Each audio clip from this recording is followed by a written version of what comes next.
ഈശോമിശിഹായ്ക്ക് സ്തുതിയായിരിക്കട്ടെ. 2 ദിനവൃത്താന്തം 36. യഹോവാഹാസ്.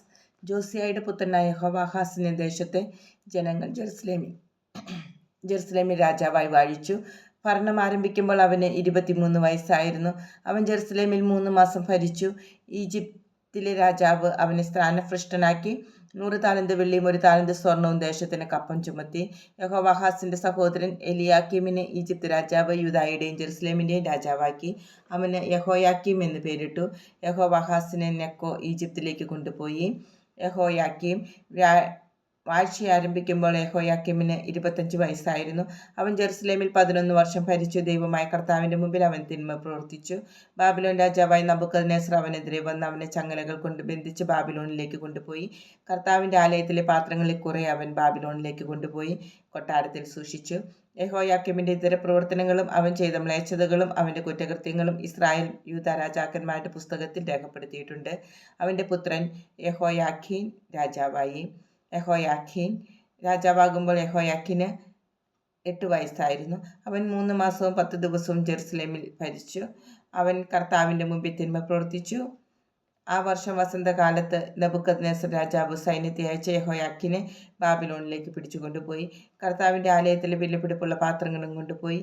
യഹോയാഖീമിന്റെ സഹോദരനായ സദക്കിയായെ യൂദായുടെയും ജെറുസലേമിന്റെയും രാജാവാക്കി. സദക്കിയ ഭരണം ആരംഭിക്കുമ്പോൾ സദക്കിയായ്ക്ക് 21 വയസ്സായിരുന്നു. 11 വർഷം അവൻ ജെറുസലേമിൽ ഭരിച്ചു. ദൈവമായ കർത്താവിന്റെ മുമ്പാകെ അവൻ തിന്മ ചെയ്തു. കർത്താവിന്റെ വചനം അറിയിച്ച ജെറമിയായുടെ മുമ്പിൽ അവൻ തന്നെ എളിമപ്പെടുത്തിയില്ല. ജെറുസലേമിന്റെ പതനം. നെബൂഖദ്നേസർ രാജാവിന് വിധേയനായിരുന്നു കൊള്ളാമെന്ന് ദൈവനാമത്തിൽ സത്യം ചെയ്തിരുന്നെങ്കിലും സദക്കിയ അവനോട് മത്സരിച്ചു. ഇസ്രായേലിന്റെ ദൈവമായ കർത്താവിലേക്ക് തിരിയാതെ അവൻ ഹൃദയം കഠിനമാക്കി ദുശ്ശാഠ്യത്തിൽ തുടർന്നു.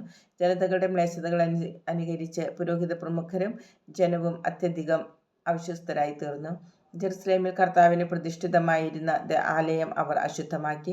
പിതാക്കന്മാരുടെ ദൈവമായ കർത്താവ് തന്റെ ജനത്തോടും വാസസ്ഥലത്തോടും കരുണ തോന്നി അവരുടെ അടുത്തേക്ക് തുടർച്ചയായി ദൂതന്മാരെ അയച്ചുകൊണ്ടിരുന്നു. എന്നാൽ അവർ ദൈവത്തിന്റെ ദൂതന്മാരെ പരിഹസിക്കുകയും അവിടുത്തെ വാക്കുകൾ പുച്ഛിച്ചു തള്ളുകയും പ്രവാചകന്മാരെ അവഹേളിക്കുകയും ചെയ്തുകൊണ്ടിരുന്നു. അങ്ങനെ കർത്താവിന്റെ ക്രോധം അപ്രതീഹതമാം വിധം അവിടുത്തെ ജനത്തിനെതിരെ ഉയർന്നു. കൽദായ രാജാവിനെ അവിടുന്ന് അവർക്കെതിരെ കൊണ്ടുവന്നു. അവൻ അവരുടെ യുവയോദ്ധാക്കളെ വിശുദ്ധ സ്ഥലത്ത് വെച്ച് വാളിനിരയാക്കി.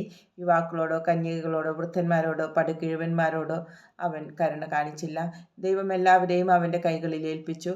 ദേവാലയത്തിലെ ചെറുതും വലുതുമായ പാത്രങ്ങളും കർത്താവിന്റെ ആലയത്തിലെയും രാജാവിന്റെയും പ്രഭുക്കന്മാരുടെയും കൊട്ടാരങ്ങളിലെയും നിക്ഷേപങ്ങളും അവൻ ബാബിലോണിലേക്ക് കൊണ്ടുപോയി.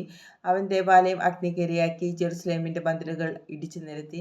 അതിലെ മന്ദിരങ്ങൾ ചുട്ടരിച്ചു. വിലപിടിപ്പുള്ള പാത്രങ്ങൾ നശിപ്പിച്ചു. വാളിൽ നിന്ന് രക്ഷപ്പെട്ടവരെ അവൻ ബാബിലോണിലേക്ക് തടവുകാരായി കൊണ്ടുപോയി. പേർഷ്യ രാജ്യം സ്ഥാപിതമാകുന്നതുവരെ അവർ അവനും അവന്റെ പുത്രന്മാർക്കും ദാസന്മാരായി കഴിഞ്ഞു. അങ്ങനെ ജെറമിയ വഴി കർത്താവ് അരുളി ചെയ്ത വചനം പൂർത്തിയായി. ദേശം അതിന്റെ സാപത്ത് ആസ്വദിച്ചു. 70 വർഷം പൂർത്തിയാകുന്നത് വരെ ശൂന്യമായി കിടന്ന നാളുകളത്രയും ദേശം സാപത്ത് ആചരിച്ചു. സൈറസിന്റെ വിളംബരം. ജെറമിയ വഴി കർത്താവ് അരുളി ചെയ്ത വചനം നിവൃത്തിയാകേണ്ടതിന് പേർഷ്യ രാജാവായ സൈറസ് ഭരണം തുടങ്ങിയ 1-ാം ആണ്ടിൽ തന്നെ സാമ്രാജ്യത്തിലെങ്ങും ഈ കൽപ്പന വിളംബരം ചെയ്യാനും അത് എഴുതി പ്രദർശിപ്പിക്കാനും കർത്താവ് അവനെ ഉത്തേജിപ്പിച്ചു. പേർഷ്യ രാജാവായ സൈറസ് ആജ്ഞാപിക്കുന്നു: ആകാശത്തിന്റെ ദൈവമായ കർത്താവ് ഭൂമിയിലെ എല്ലാ രാജ്യങ്ങളെയും എനിക്ക് കീഴ്പ്പെടുത്തിയിരിക്കുന്നു. യൂദായിലെ ജെറുസലേമിൽ അവിടുത്തേക്ക് ഒരാലയം പണിയാൻ അവിടുന്ന് എന്നോട് കൽപ്പിച്ചിരിക്കുന്നു. അവിടുത്തെ ജനത്തിൽപ്പെട്ട ആരെങ്കിലും നിങ്ങളുടെ ഇടയിലുണ്ടെങ്കിൽ അവൻ പുറപ്പെടട്ടെ. അവന്റെ ദൈവമായ കർത്താവ് അവനോട് കൂടെ ഉണ്ടായിരിക്കട്ടെ.